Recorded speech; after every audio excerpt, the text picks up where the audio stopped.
Similar message from the EU Foreign Policy Chief, Kaja Kallas. Not a good idea. Would you agree with them? Well, I'm not in a position to comment on everything everybody is saying, but I would not be surprised about President Trump's views on this.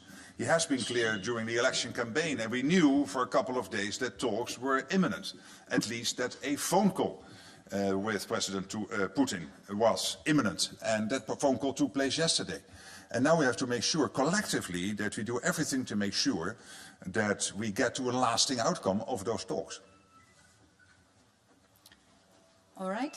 Moscow Times, please. Thank you. Secretary General, many experts say that after yesterday's President Trump's speech, that the agreement, if it might be signed, the peace agreement, if it might be signed in the way, in the tone which was articulated by the Washington, will make Moscow and President Putin stronger, and it might lead to President Putin's decision that he can challenge some other countries. If yes, do you agree with this? And who he might challenge or attack, as experts say? Well, I have not seen the outcome of peace negotiations. They have not even started.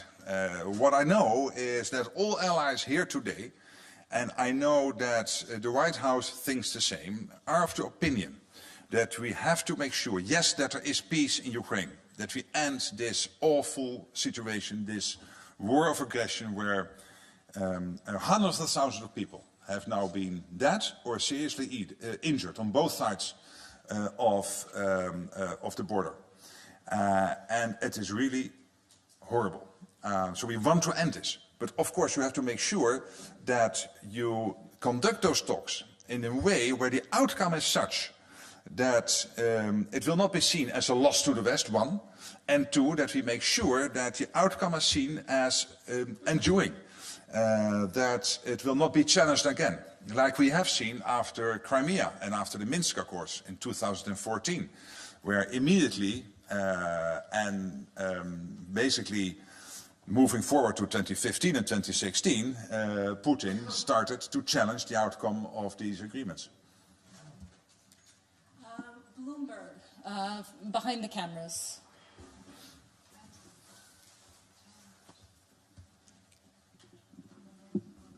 Secretary General, this is Andrea Pallasciano from Bloomberg. President Trump has said that negotiations are effectively starting. Europeans are not in the conversation right now. They're not at the table. What can European allies, European NATO allies do to get back in the conversation? And what exactly can they offer? What can they put on the table to be included in these discussions? Well, clearly we are intensely consulting amongst each other, including with the United States. I will be myself in Munich tomorrow, meeting with Vice President Vance. Kellogg, the special representative for Ukraine, special representative for President Trump, will be here at NATO on Monday. Yesterday I had dinner with Pete Hegseth, the new Secretary of Defense of the United States. So we are, as NATO, and the teams are, of course, intensely coordinating. And I know that many allies and many EU member states are doing the same with Washington. So we are really, and what we did the last 24 hours was also very much about getting to the same page. And this is a democratic alliance. You do not always start with concurring positions. But in these 24 hours, what I have seen was a tremendous sense of unity and of convergence of views, and maybe not on everything and every detail, but still an alliance moving united forward. All right, staying in the same part of the room, woman in the white blouse and beige vest. Good afternoon. My name is Julia Sarivan. I'm from Republic of Moldova, representing here Journal TV. So, Mr. Rutte, last night the airspace of the Republic of Moldova was overflown by Russian drones.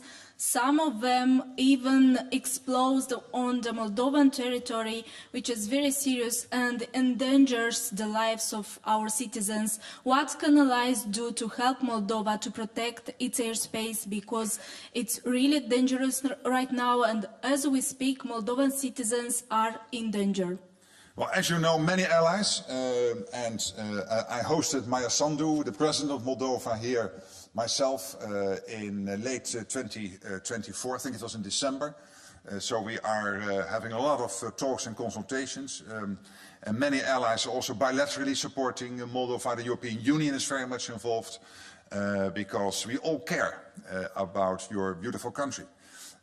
And to make sure that you prevail in this ongoing, let's say, yeah, you would call it hybrid in the past, but this is really destabilization campaigns and sometimes even state-sponsored terrorism against your country. And this is what we are doing, working together on this, consulting, making sure that we are on the same page. That is very important. All right, and just behind her, Frankfurt Allgemeine Zeitung. Thanks a lot, Thomas Kutschka with Frankfurt Allgemeine Zeitung.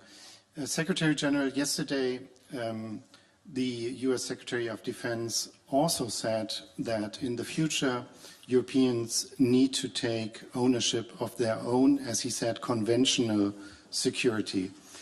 How do you read this? Does it mean that we should expect the bulk of the US forces in Europe, which are about 100,000 at the moment, will be withdrawn from the continent?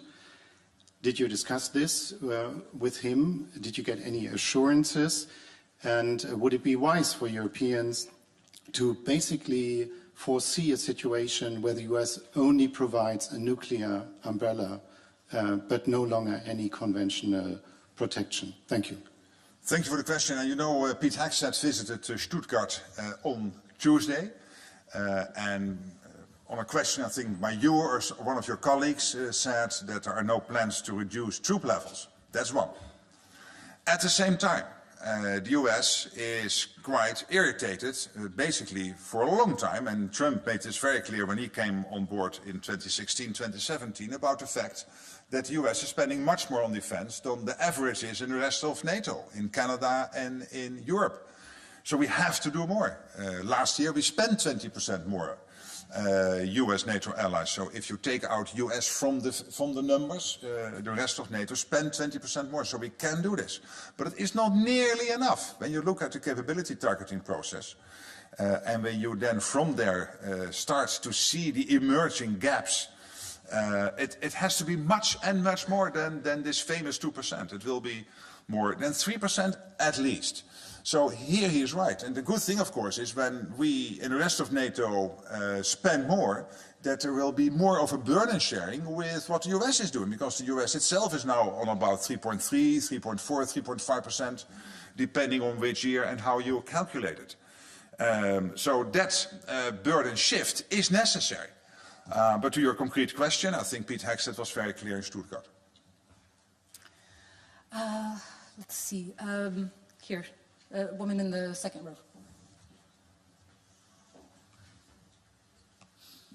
Yuri Bilat, called Media, Russian Media in Exile. I wanted to ask you about, like yesterday NATO already did what Putin wanted, dropped off the idea of Ukraine membership in alliance in the foreseeable future. Is this how NATO will make Putin to start the talking process, but just giving him what he wants? Well, listen, in Washington again, NATO committed to future NATO membership for Ukraine. But it has never been agreed that whenever peace talks would start, that peace talks would end anyway and always and definitely with NATO membership. That has never been agreed. It could be, but it never was that clearly stated. What I consistently have said is we have to make sure that whatever the outcome is, we have to make sure that Vladimir Putin will never, ever try again to attack Ukraine. That is crucial. And then you and I, as I said yesterday, we can spend time, and not for a long time, I think in 10 minutes, we can think of 5 or 10 ways to make sure that we have those guarantees in place for Ukraine going forward. But there has never been a promise to Ukraine that as part of a peace deal, they would be in NATO. All right, and now we'll go to the woman in the black jacket. Lucrezio, Rai Italian Public Television. US Secretary of Defense said that US are interested towards Indo-Pacific and China more than Europe. So European Union states they are a little bit concerned about this. What do you think about? Spend more. Spend more. And those not on 2% get to the 2% by this summer. And those on 2% prepare for much, much more. And it will be north of 3%. Because what is behind this is two things. One is the genuine issue that the US has to concentrate on multiple theaters, including on the Indo-Pacific. Absolutely. China, etc. It is a great worry for them. And rightly so. But also a continuous debate they're having with European allies. Hey guys, we are spending over 3%, 3.5% on average in the US, and you are close to 2% or not even at 2% in the rest of NATO. So they are right. They have every right to be extremely irritated because we are saying, yeah, but spending more, that might mean maybe saving somewhere else or increased taxation or, yeah, hey, guess what? That's the same for the US. When you spend 3.5% on defense, then you cannot spend it on your pensions or you cannot lower your taxes by that amount. So they're absolutely clear. So I think these two things come together. The US has to concentrate on Europe, yes, but also on other issues. And by the way, when it comes to the Indo-Pacific, and many allies to date made that point, these theaters get more and more interconnected with North Korea, China and Iran backing up Putin, particularly North Korea and China being over there in the Pacific region. As I said before to you, I have sometimes more phone calls coming out of Korea, Japan, Australia, New Zealand from senior politicians there than from some NATO allies. So they're really worried about what's happening there. They want us to work closer together. And I also said today, if the US, rightly so, sees China and other emerging situations in the Indo-Pacific as an emerging threat to that country, then we have to face that together. Not that NATO is now expanding to the Indo-Pacific, but then you have to work together as an alliance how to make sure that those security threats of the US are also a concern for us here in Europe. NHK. Satya from NHK, the public TV station in Japan. Thank you. Kind of following up on my colleague's question, do you expect the IP4 countries to be spending more on defense considering these situations? Well, of course, what I'm really doing in NATO is to make that push for more spending. It's not up to me, of course, to advise Japan or Korea or Australia or New Zealand on their spending levels, but your country has now a prime minister and a foreign minister and a defense minister. The defense minister is defense minister, and the foreign minister and the prime minister are former defense ministers. So you have the three most involved politicians in the cabinet really being very much, and I was on the phone with the Prime Minister recently, and we totally agreed on the importance of working together. But of course, it is not up to me to now even move outside NATO territory and start to lecture the whole world that they have to spend more on defense. All right, we have time for just a few more. BBC Russian service. Thank you very much. Firstly, just to follow up, you thought it was clear that this call that happened between Putin and Trump was imminent and you knew about this. Should we take it as a sign that you and other allies knew beforehand, before this call happened, that like Trump was going to talk to Putin? And do you think that the position that he shared with Mr. Putin, was it just American position, or was it, you know, like something that everybody agreed on?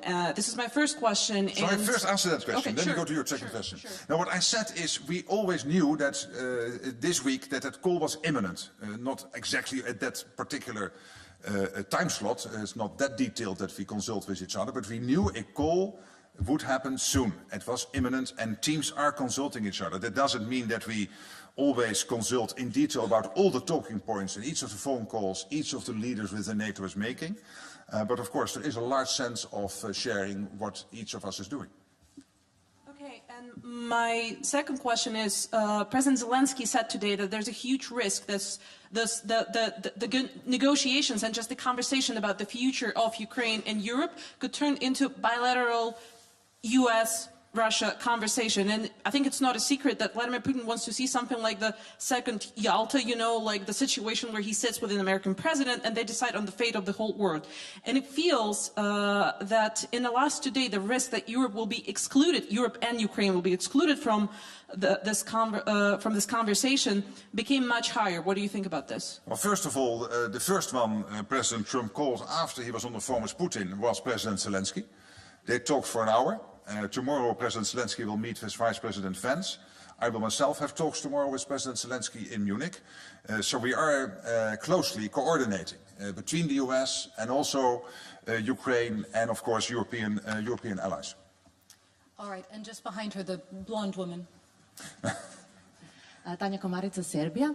What are the key challenges in NATO's relation with non-member countries in the Western Balkan, and how does NATO plan to strengthen cooperation with these countries? Well, obviously, we are very much involved, as you know, in Kosovo, through KFOR. We are also closely following and being helpful, trying to be helpful in Bosnia-Herzegovina. I myself have excellent relations with all the leaders in the region, thanks to my previous role, including President Vučić of Serbia. So we are in constant contact, making sure that whatever we can do to contribute to stabilizing the region, we do. We have just had the Kosovo elections. The electoral committee still has to decide, I think, on the exact outcome, but we have seen the trend. It might probably mean that you will have a coalition now in Kosovo. And that political process, of course, has to take place, as is normal in a democracy. But we are closely connecting and following everything happening there. And as you know, the Deputy Secretary General is also from the Western Balkans. She is from North Macedonia, and she is a great advisor on all these issues. All right, Echo. Artem Serin, ECHO.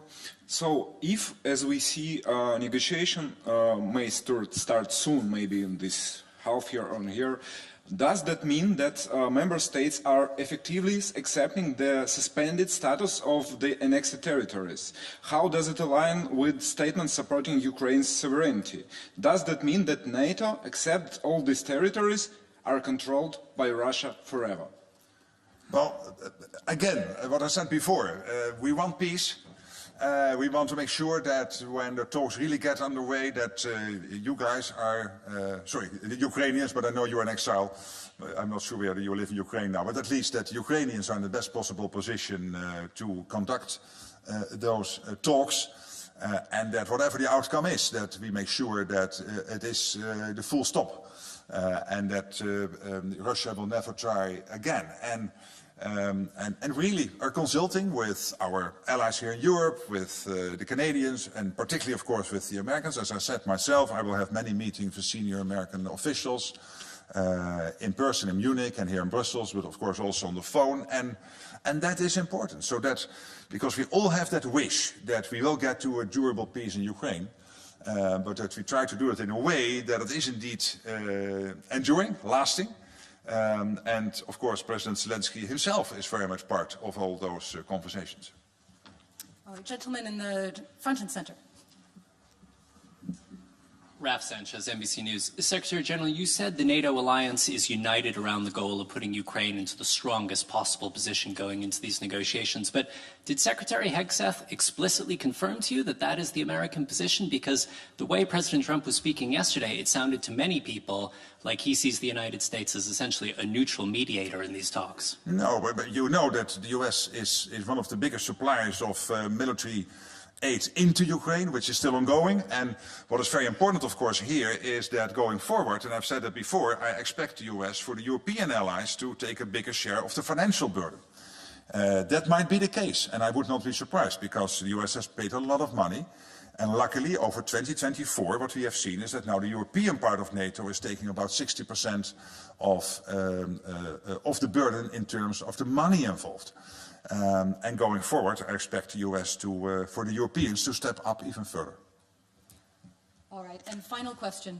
Gentleman in the beige jacket. Secretary, thank you for this opportunity. Secretary Hegseth said yesterday that the idea of putting boots on the ground involving the US troops in Ukraine is off the table. Do other NATO allies share the same idea? And if NATO is not involved in this type of security guarantee for Ukraine, what can we expect from NATO? Because we're fighting that war. Yes, I understand that. But why do you guys want to discuss in a press conference the exact configuration of what a lasting peace deal would look like? Including this, and you're right on this, the security guarantees which have to be part of that. Because, as I said before, you can have many discussions on how to do that. It could be NATO, it could be not be NATO, it could be individual countries helping. There are many ways to do that. But to go into that in detail, the only thing we will be doing is informing Vladimir Putin. And he is sitting in that reclining chair listening to what I'm answering to your question if I would give you the answer in full. And I won't, because I don't want to make him any wiser. That's exactly what the US Defense Secretary said. What he said is he made very clear the US position on yes or not NATO as part of a peace deal. And he is totally entitled to do that. Thank you so much. Thank you so much. That's all we have time for.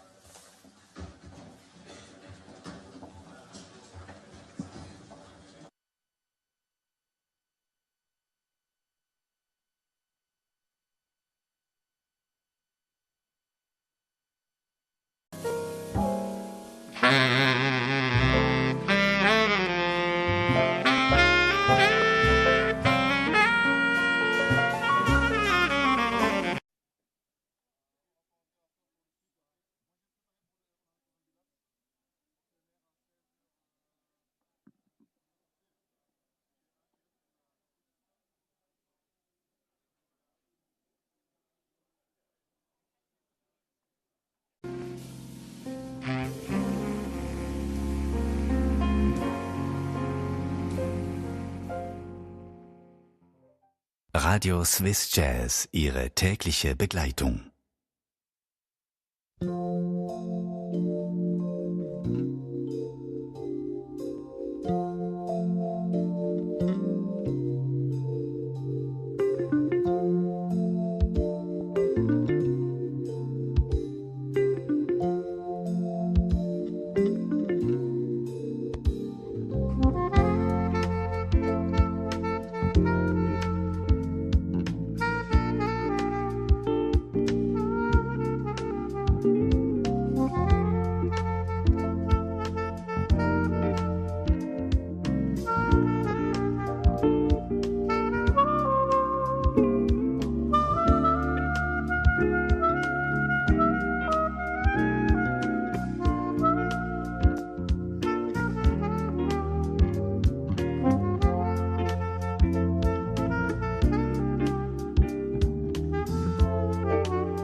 say. It's the same old line I've heard each time you've gone.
Good afternoon, everyone. We're going to start with the U.S. press. We're going to take 2 from the U.S., we'll take 2 from international, and then we'll go from there depending on the secretary. So let us start with... Now, hold on, John. Sir. I'm going to talk first. Roger that. It is great to be here at NATO with 31 allies, also with my wife Jenny, who's been meeting with families of U.S. troops, both here in Germany, and we're heading to Poland right after this as well. That's what this is all about for me, for President Trump, and the Defense Department. I also want to express a special thanks to the Secretary General, Secretary General Rutte, for your boldness, for your friendship, for your leadership, and most especially for your urgency of the matter at hand, which is great to see from the leader of NATO. Look forward to working very closely with him and his team. And before we're talking about what we've done at the ministerial, I want to reaffirm a few things from this podium. First, as we see it, NATO's strategic objectives are to prevent great power conflict in Europe, deter nuclear and non-nuclear aggression, and defeat threats to treaty allies should deterrence fail. Second, the U.S. is committed to building a stronger, more lethal NATO. However, we must ensure that European and Canadian commitment to Article 3 of this treaty is just as strong. Article 3 says that allies, and I quote, by means of continuous and effective self-help and mutual aid, will maintain and develop their individual and collective capacity to resist armed attack. Leaders of our European allies should take primary responsibility for defense of the continent, which means security ownership by all allies, guided by a clear understanding of strategic realities, and it's an imperative given the strategic realities that we face. And that begins with increasing defense spending. 2% is a start, as President Trump has said, but it's not enough. Nor is 3%, nor is 4%, more like 5%. Real investment, real urgency. We can talk all we want about values. Values are important. But you can't shoot values. You can't shoot flags, and you can't shoot strong speeches. There is no replacement for hard power. As much as we may not want to like the world we live in some cases, there's nothing like hard power. It should be obvious that increasing allied European defense spending is critical, as the President of the United States has said. Also critical is expanding our defense industrial base capacity on both sides of the Atlantic. Our dollars, our euros, our pounds must become real capabilities. The U.S. is fully committed under President Trump's leadership to pursue these objectives in the face of today's threats. Yesterday, I had a chance to attend the Ukraine Defense Contact Group. Today, participated in both the NATO Ministerial and the Ukraine Council. In both, we discussed Russia's war of aggression against Ukraine. I had the chance to brief allies on President Trump's top priority, a diplomatic, peaceful end to this war, as quickly as possible, in a manner that creates enduring and durable peace. The American Defense Department fully supports the efforts of the Trump administration. And we look to allies to support this important work with leading on Ukraine security assistance now through increased contributions and greater ownership of future security assistance to Ukraine. To that end, I want to thank my UK counterpart, Defense Secretary John Healey, for hosting this Ukraine Defense Contact Group and for his leadership on support of Ukraine. President Trump gave me a clear mission: achieve peace through strength, as well as put America first, our people, our taxpayers, our borders, and our security. We are doing this by reviving the warrior ethos, rebuilding our military, and reestablishing deterrence. NATO should pursue these goals as well. NATO is a great alliance, the most successful defense alliance in history. But to endure for the future, our partners must do far more for Europe's defense. We must make NATO great again. It begins with defense spending, but must also include reviving the transatlantic defense industrial base, rapidly fielding emerging technologies, prioritizing readiness and lethality, and establishing real deterrence. Finally, I want to close with this. After World War II, first General and then President Eisenhower was one of NATO's strongest supporters. He believed in a strong relationship with Europe. However, by the end of Eisenhower's presidency, even he was concerned that Europe was not shouldering enough of its own defense, nearly making, in Eisenhower's words, quote, a sucker out of Uncle Sam. Well, like President Eisenhower, this administration believes in alliances, deeply believes in alliances. But make no mistake, President Trump will not allow anyone to turn Uncle Sam into Uncle Sucker. Thank you, and we're glad to take some questions. Thanks very much. Let's start with the U.S. traveling TV pool with Liz Ferdin.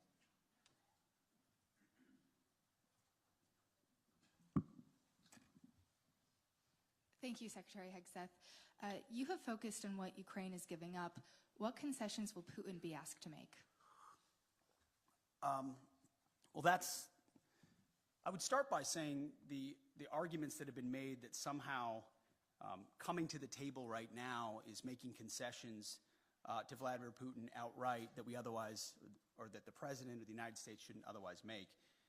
I just reject that at its face. There's a reason why negotiations are happening right now, just a few weeks after President Trump was sworn in as President of the United States. Vladimir Putin responds to strength. In 2014, he invaded Crimea, not during the presidency of Donald Trump. Over 4 years, there was no Russian aggression from 2016 to 2020. In 2022, Vladimir Putin took aggression on Ukraine. Once again, not while President Trump was President of the United States. So any suggestion that President Trump is doing anything other than negotiating from a position of strength is on its face ahistorical and false. So when you look at what he may have to give or take, what's in or what's out in those negotiations, we have the perfect deal maker at the table from a position of strength to deal with both Vladimir Putin and Zelensky. No one's going to get everything that they want, understanding who committed the aggression in the first place. But I challenge anyone else to think of a world leader at this moment who, with credibility and strength, could bring those two leaders to the table and forge a durable peace that ultimately serves the interests of Ukraine, stops the killing and the death, which Trump has been clear he wants to do, and hopefully ultimately is guaranteed by strength of Europeans who are there prepared to back it up.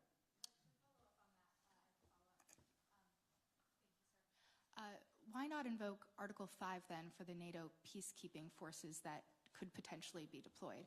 How does that deter President Putin? Well, I would say, I want to be clear about something as it pertains to NATO membership not being realistic outcome for negotiations. That's something that was stated as part of my remarks here, as part of a coordination with how we're executing these ongoing negotiations, which are led by President Trump. All of that said, these negotiations are led by President Trump.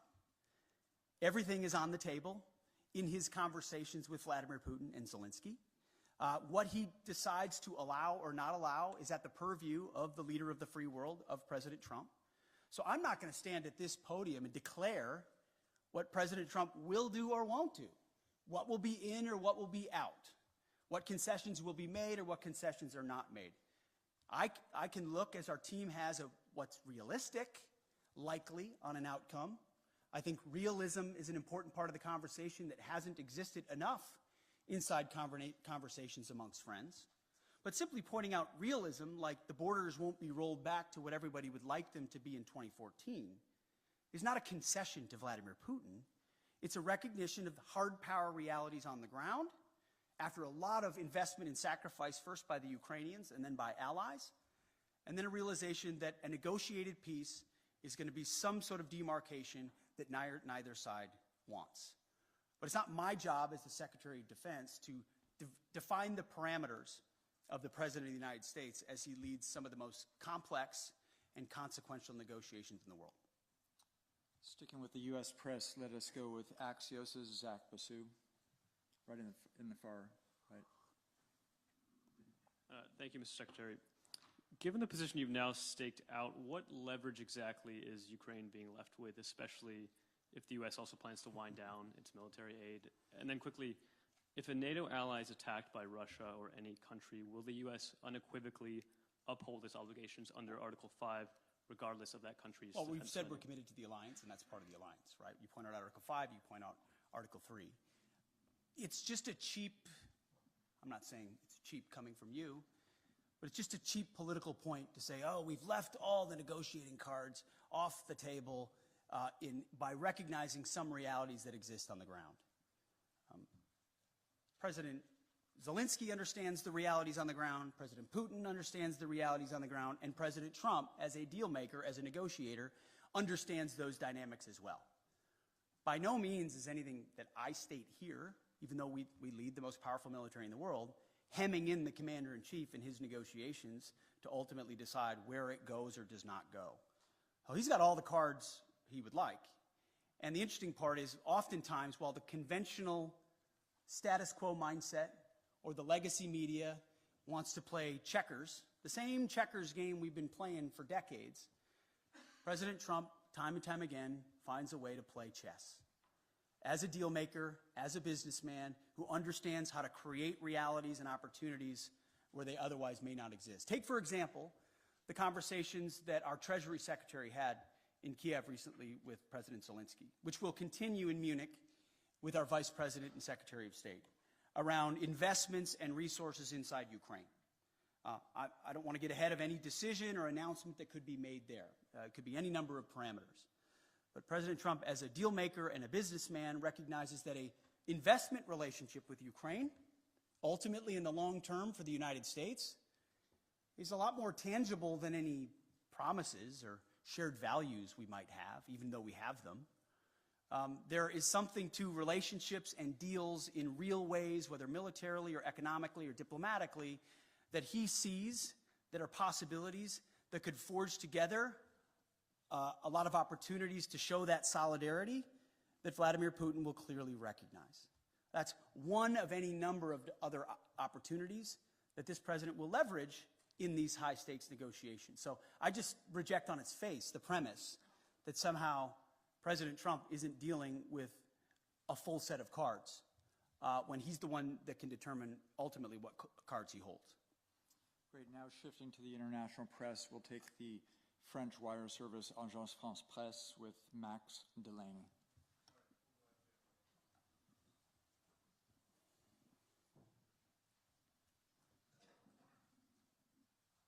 Thank you very much. Secretary of Defense,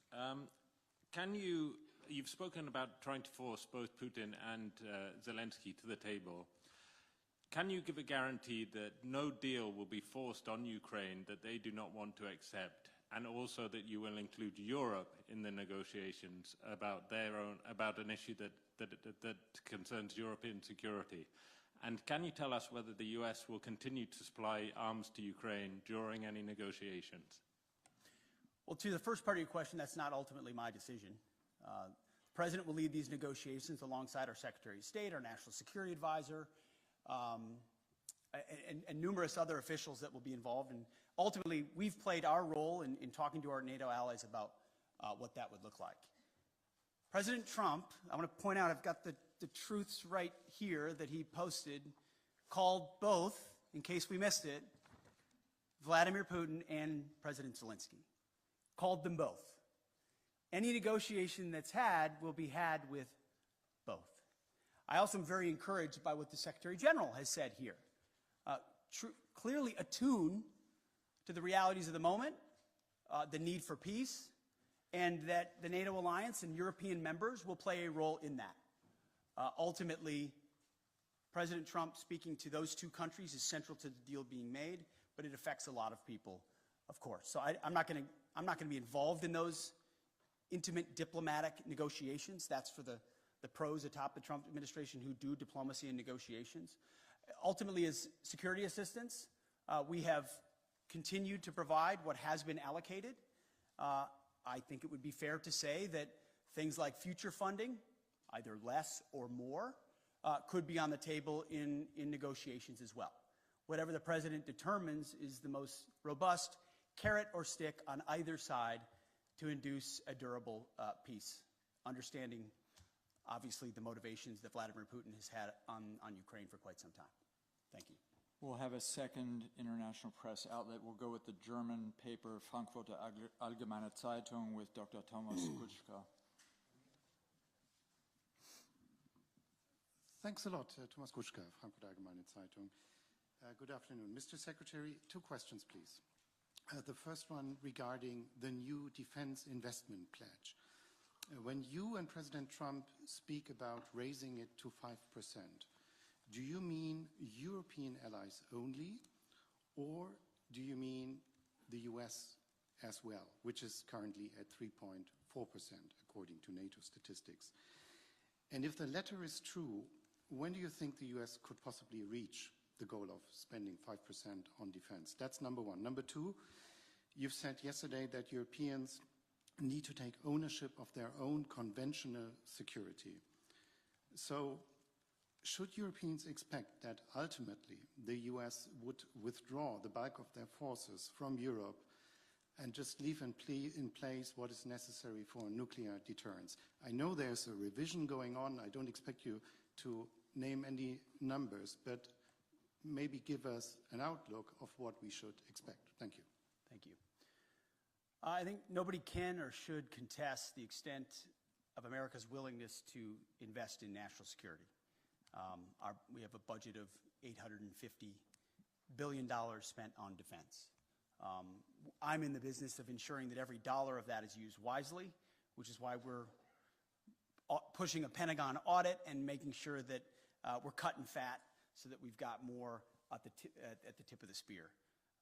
3.4% is a very robust investment, larger than most of our allies within NATO. Any defense minister or secretary of defense that tells you they wouldn't want more would be lying to you. I understand that. Ultimately, we have our own budgetary considerations to be had, but I don't think an unwillingness of NATO allies to invest in their own defense spending can be dismissed away by trying to point at the $900 billion that America has invested around the globe to include the NATO alliance and saying that's not enough. So ultimately, we are very much committed to the NATO alliance and to our allies, but without burden sharing, without creating the right set of incentives for European countries to invest, then we would be forced to attempt to be everywhere for everybody all the time, which in a world of fiscal restraints is, again, to get back to that word reality, just not reality. So yes, we will continue to spend robustly. Our expectation of our friends, and we say this in solidarity, is you have to spend more on your defense, for your country, on that continent, understanding that the American military and the American people stand beside you as we have in NATO, but can't have the expectation of being the permanent guarantor, as I alluded to, from what even Eisenhower observed post-World War II. That shift has to happen. The peace dividend has to end. There are autocrats with ambitions around the globe, from Russia to the Communist Chinese. Either the West awakens to that reality and creates combat multipliers with their allies and partners, to include NATO, or we will abdicate that responsibility to somebody else with all the wrong values. You mentioned Europe. We have not said in any way that we're abandoning our allies in Europe. There have been no decisions based on troop levels. Again, that's a discussion to be had by the commander-in-chief in these high-stakes negotiations. And that would most likely come later on. But there is a recognition that the ambitions of the Communist Chinese are a threat to free people everywhere, to include America's interests in the Pacific. And it makes a lot of sense, just in a common sense way, to use our comparative advantages. European countries spending here in defense of this continent, in defense of allies here, against an aggressor on this continent with ambitions. That strikes me as the right place to invest. And I don't say that in a condescending way. I say that in a common sense, practical way. Investing in defense on the continent makes sense. We support that as well. It also makes sense comparatively and geographically for the United States, along with allies in the Pacific, like Japan and South Korea and the Philippines and Australia and others, to also invest in allies and partners and capabilities in the Pacific to project power there in service of deterrence. That deterrent effect in the Pacific is one that really can only be led by the United States. We wish we could lead everywhere at all times. We will stand in solidarity with allies and partners and encourage everyone to invest in order to have force multiplication of what we represent, but it requires realistic conversations.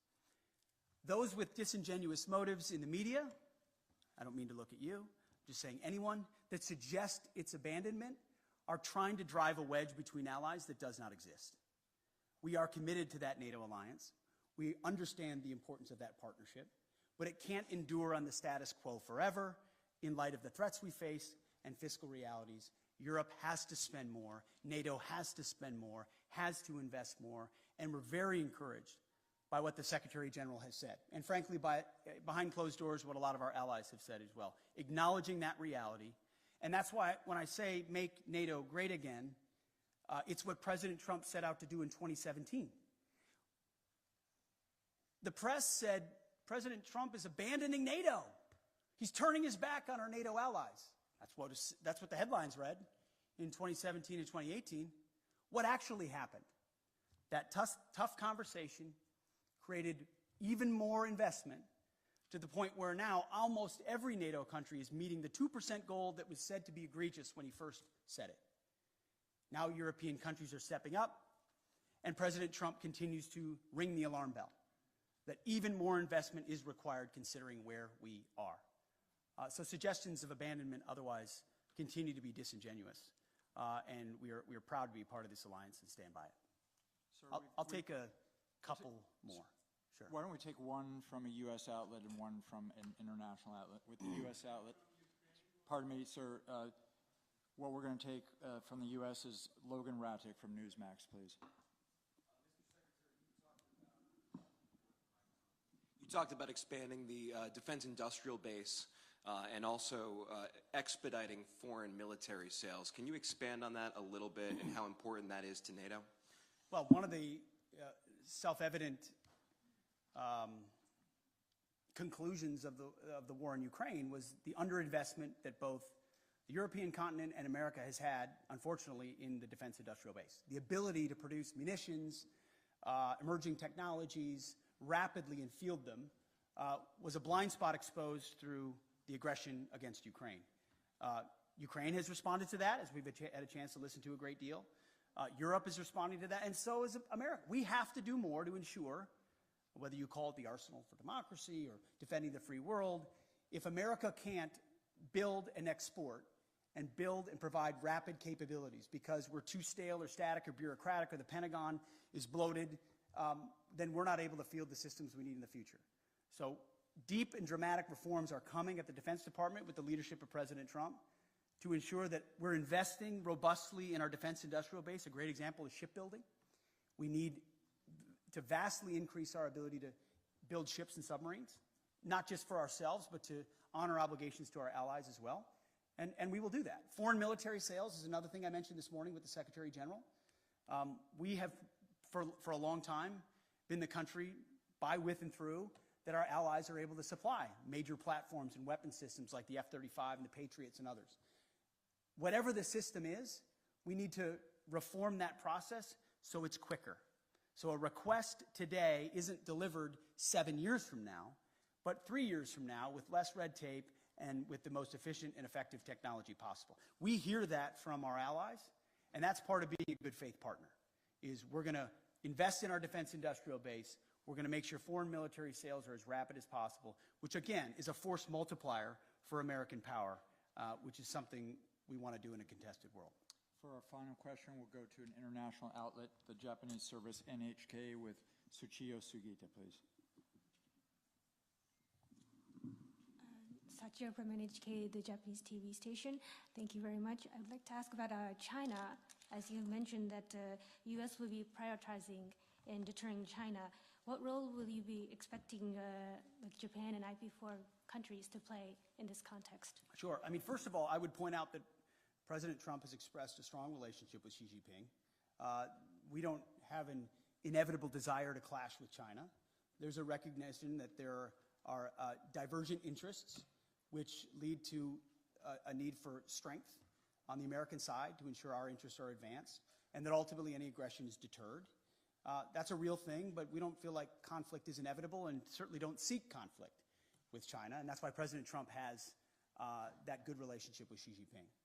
But it was prudent for us to work with allies and partners in the Pacific to ensure that that deterrence, hard power deterrence, not just reputational, but reality, exists. And that's why a lot of my first phone calls as Secretary of Defense were to Pacific allies, to Australia, to Japan, to South Korea, to the Philippines, and others, and will continue, because that, just as this alliance in Europe is critical, working by, with, and through allies and partners in that region who understand the reality of the ascendant Chinese threat will be critical.